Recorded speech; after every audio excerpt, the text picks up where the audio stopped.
Great. Well, Karissa, thanks so much for joining today. I'd love just to start off to hear a little bit about you personally and why you got into pro-democracy work and specifically started working at the Listen First Project. Sure. Yeah. Thanks, Scott, for having me. Happy to be here to chat.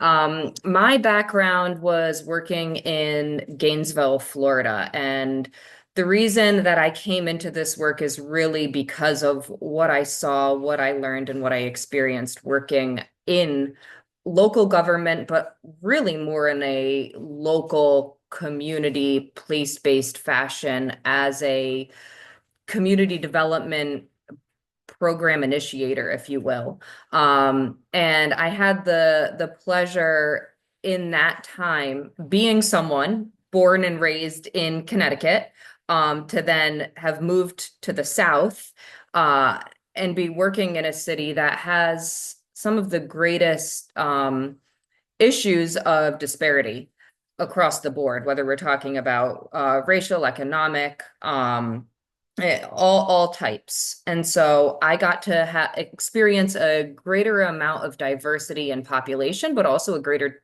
diversity of thought and political ideology, religious ideology than I think I had ever experienced in my younger years in Connecticut. And what it helped me to realize is that I don't know as much as I thought I knew, and that lived experience is so critical to shaping how one views the world and how one operates in the world and how one expects others to operate in the world.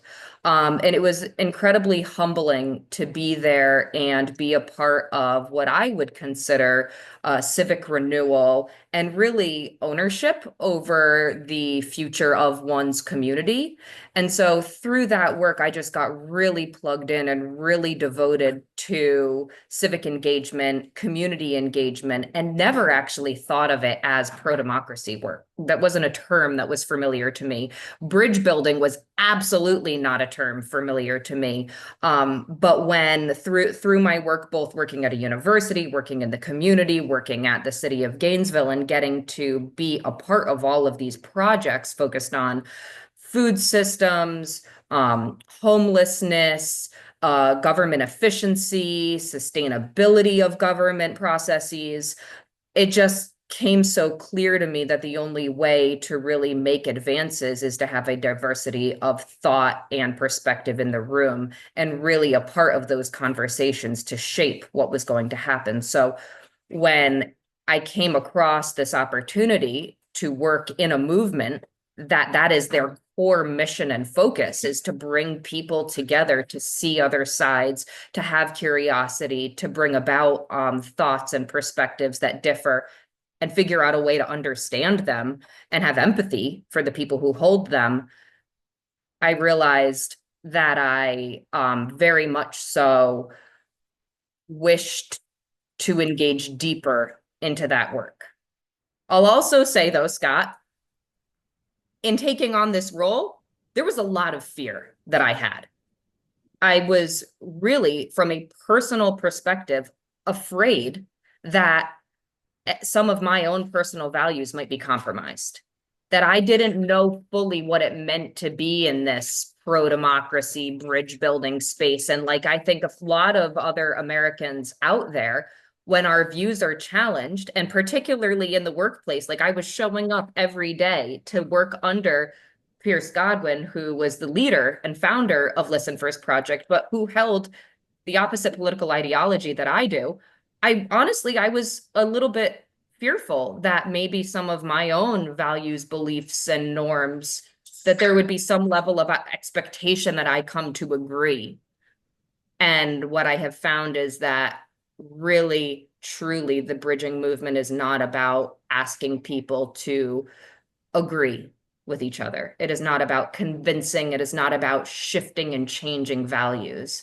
It is about being able to have empathy, have humility, have curiosity, turn down our defensiveness and our own biases to be able to see the truth and the lived experience that others are presenting in a way that allows us to see each other as humans. And when you see each other as humans, there's a lot less fear, animosity, and all of the other things that can come when we insert our own assumptions about what other people think. So to go sort of a little deeper on that, I'm curious, um, like what do you see as let's start with this. If you, I mean, even in the time that you've been part of bridge building, what have been some of the strengths and successes um per culture change? What do you think you all have been, I mean, you all broadly speaking, but what do you think the community has been able to accomplish? I think we are at a point where we have cultivated an understanding across our community of the core values of what it means to be a part of this movement. And I think, we've done a lot of different work in a lot of different ways, but specifically, I'm going to speak about the work of one of our, we call them working groups, community practitioners and researchers that have come together to think about, particularly this one is the training and skills working group. What does it mean to foster the skills necessary to bridge divides? And I think a huge win for our space is the ability to even be able to name core skills that one must carry in order to be able to effectively do this work. And I think the fundamental principles of listening with curiosity and listening with empathy for understanding. Like to be able to name that as a core value and focus of our work is huge. The skill of dialogue, to truly be able to dialogue with each other. That's very different than debate. There is no aim to win. There is no aim to convince the other side. Dialogue is about sharing and learning and hearing in a respectful manner. That is critical. And then the third skill being collaboration. You need to be able to do the listening and the dialogue in order to be able to collaborate to achieve a common goal. The common goal doesn't mean you all agree on everything. The common goal means that you have been able to parse out the things that are most important to the greatest number of people and be able to find a way to work together to achieve that end goal to make the greatest benefit for the most. And that only comes if you've listened first to truly understand where people are coming from and have dialogued in a way that have allowed you to share back and forth so it's not one-way communication or debate. I think that's a really important thing for our movement at large, to be able to hold to those three core tenets of what it means to bridge build. I also think across our movement, our ability to largely start to look at measurement.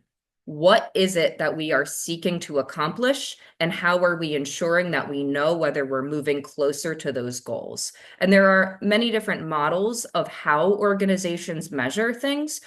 But within the bridging space, one of the tools that dozens of organizations have collectively adopted is called the Social Cohesion Impact Measurement Tool.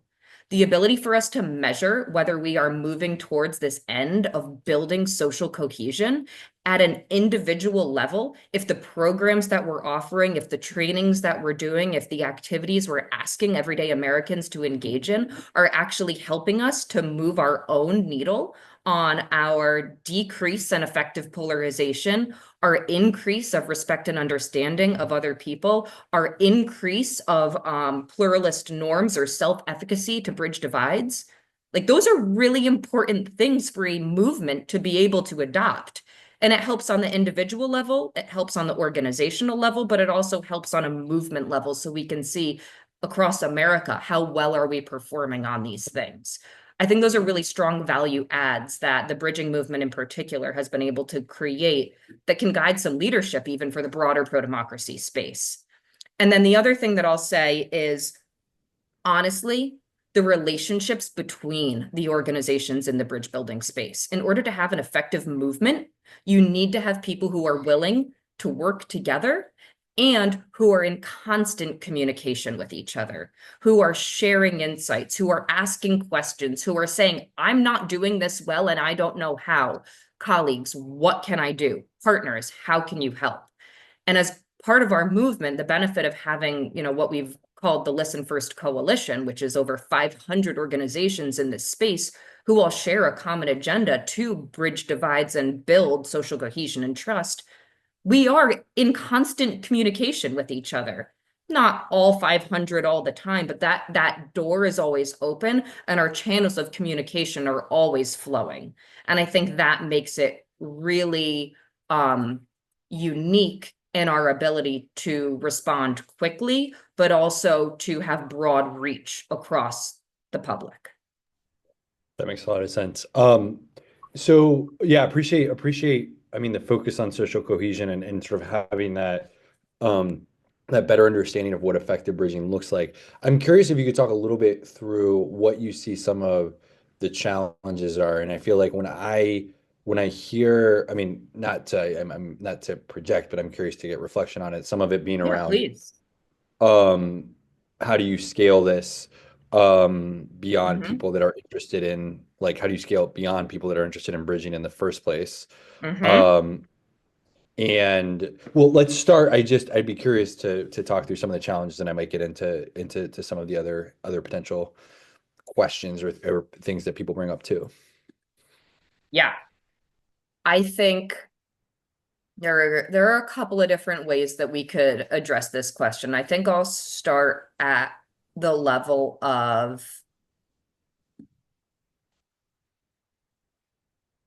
immediacy of immediacy of the times versus the long-term work that it takes to build a resilient unified nation and create culture shift, right? Culture shift does not happen overnight. And essentially that's what the bridging movement is focused on, is creating these cultural norms of respect, understanding, empathy, curiosity.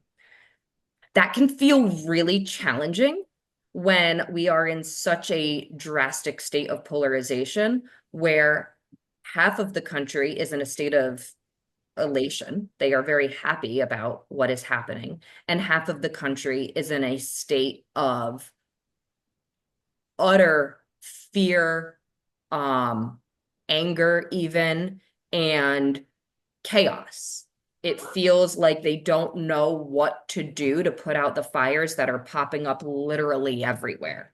And so I think that there is a challenge for the bridging movement to be able to hold tight to the work that we know is long-term work that takes culture shift when our attention as human beings who operate in this world too and don't just live in a vacuum of our work, but also the attention of what everyday Americans are responding to in the news media, in social media, in just our environment feels so immediate, no matter which side you're falling on.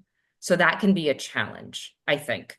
Um, as a leader within the bridging space, I and my colleagues have to be really mindful of the role that we play is long term and not wanting to be absent-minded in any way or feel like we're just completely closed off to what's happening, because that's incredibly important and very relevant to our times and likely what could come to for the future. But also recognizing, as we were saying in the beginning, that future, a truly pluralist, healthy, pro-democracy future of social cohesion can only exist if we have created the space for all voices to be able to have representation. So I think one of the biggest threats and challenges right now is the almost like, it's not even mission creep per se, but it's just being swept away by the immediacy of the chaos, real or perceived, that has come into the pro-democracy space at this time. Yeah, appreciate that. And how, I mean, how do you, just to go a level deeper, I mean, how do you think about, like, with folks that are I mean, on either side, but focused on this is an existential threat to democracy. Why should Yeah. I care about engaging with folks that, are fundamentally anti-democratic for Right. one way of saying it. Like, how do you make the case that um that this work is vital when people think that the house is on fire? I would say because one thing that we can be certain of is we don't know everything. And the assumption that we know the why and the even the full scope of what somebody thinks and feels and believes simply because they voted a certain way, they're happy about a certain policy move, they live in a certain area, like all of those things are so much based in assumption and likely false perception because we are humans, we are dynamic, we are complex, and there is no way that one label can describe everything that's happening in our hearts, minds, and souls. It's just impossible. And so we need to really level set and say, all right, if we're going to actually make change and we're going to actually try to move things forward in a productive way for our society, just writing off half of the population or more because they have this perceived, you know, um, anti-view, whatever we are, like they are the them to our us. That is holistically unhelpful. So it is imperative that people adopt the practices of bridge building to, again, listen with curiosity, be empathetic, strive to understand, because we're going to find that there is more commonality or at least different things to learn about those individuals than we thought were there when we entered into that conversation. Um, I think anybody who says, well, I already know what they're going to say, so I'm not even going to bother, is either operating from a sense of fear or operating from a sense of exhaustion. Um, and giving up is not going to get us anywhere, and being fearful is not going to get us anywhere productive. Either it's going to create people shutting down or it's going to lead to violence. Appreciate that. I'm curious, how much, I guess, how much do you think the bridging space or this work has changed in a post-election landscape? And I say that Yeah. one, because it seems like things are heightened, or there are certain people that, or certain I mean, to your point, certain frames that things are at risk, or the American public did or didn't sort of take democracy seriously. The second is, I wonder about it from the standpoint of, I do think that the results in the presidential specifically were different demographically than they have been before, and how that relates to the type of bridging that you're doing, where there might have been assumptions that people had made about who was on what side that might have changed a little bit. So, broader question on how much election changed, a little bit more specific on, like, did it change how the types of groups that people are thinking about engaging in this space and bridging? Those are really good questions. And I think, to be totally honest, I think a lot of bridging partners are still figuring out their own answers to those questions about, all right, the elections have happened. Even post inauguration, we've seen a lot of movement from the administration. We've seen a lot of different types of reactions to those policy moves. And I think bridging organizations are really asking themselves, who are we working to serve? Who are we seeking to engage right now? Um, my guidance to all would be a couple of points. Um, I think fundamentally, as bridging organizations, we need to be serving everyone, and we need to be thinking about not not falling into a pattern of advocating directly or advocating by almost like association for one particular area versus another. To speak a little bit more frankly, or plainly, I think we need to be very careful as bridging leaders of condemning any leader or political party that has been said to be anti-democratic at this point. Because that's against our mission, right? We aren't leaning in with curiosity. We aren't seeking to understand in that case. And so there is a really important need to make sure that we are listening to and hearing from people who are happy with what's happening right now and truly get an understanding of why.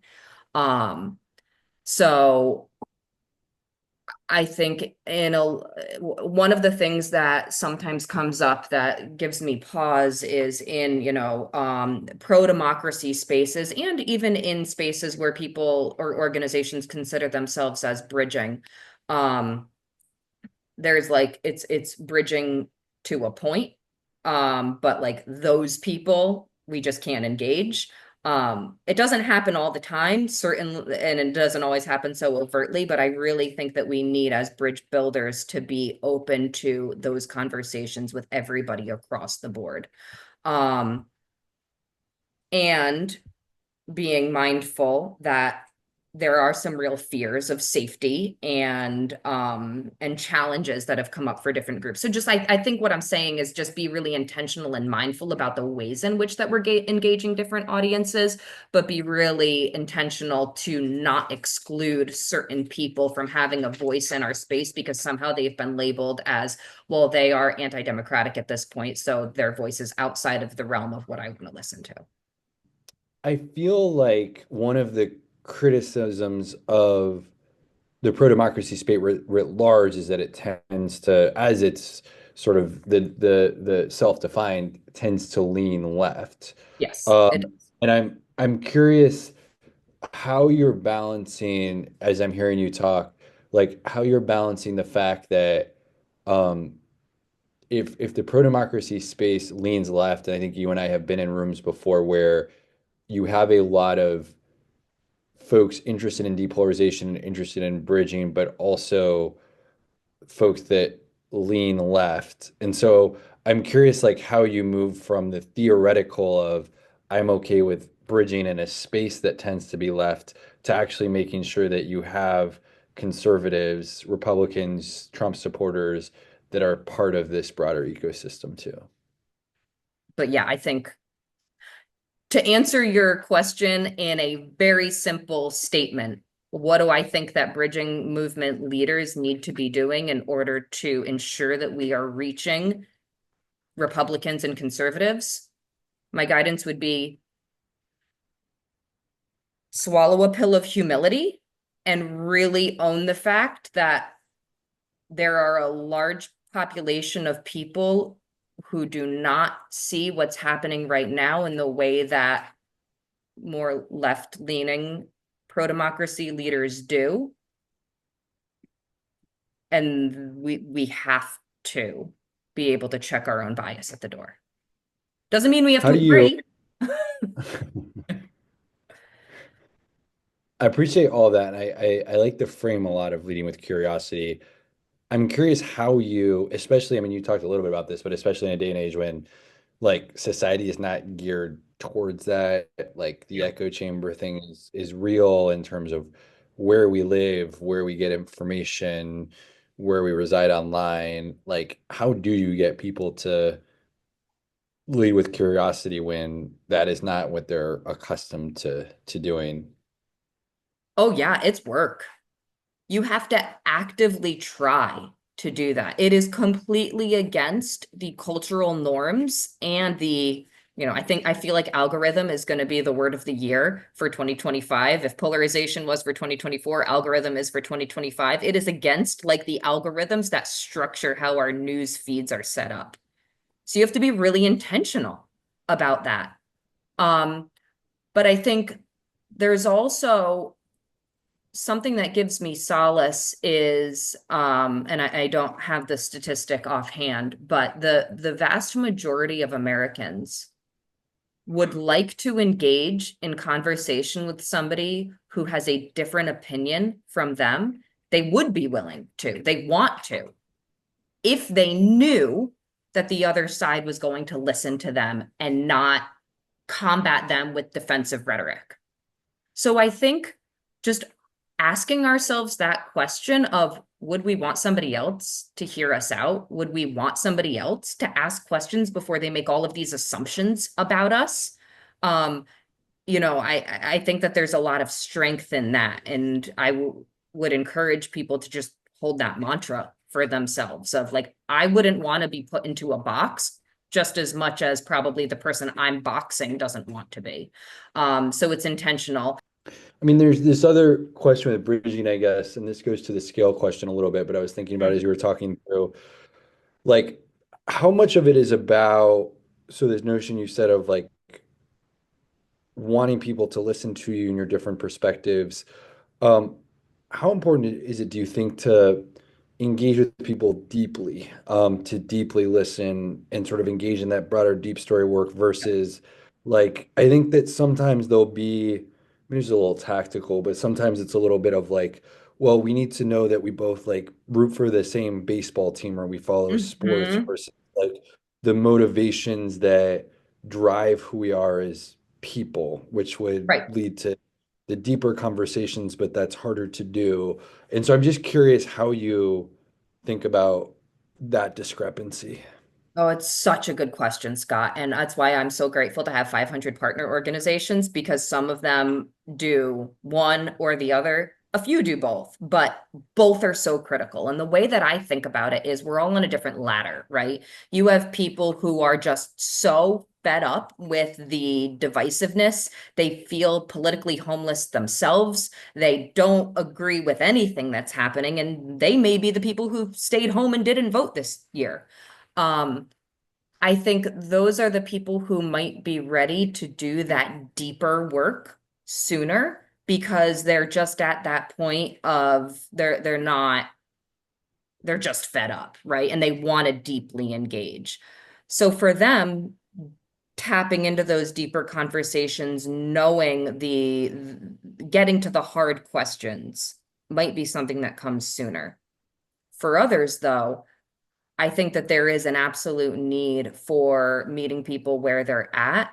And for some, that's going to mean just seeing each other as humans, just being able to be in the same space and not have this feeling of hatred overwhelm you when you're in a shared space because of all of the assumptions that you have about somebody who is different, who is of the other party.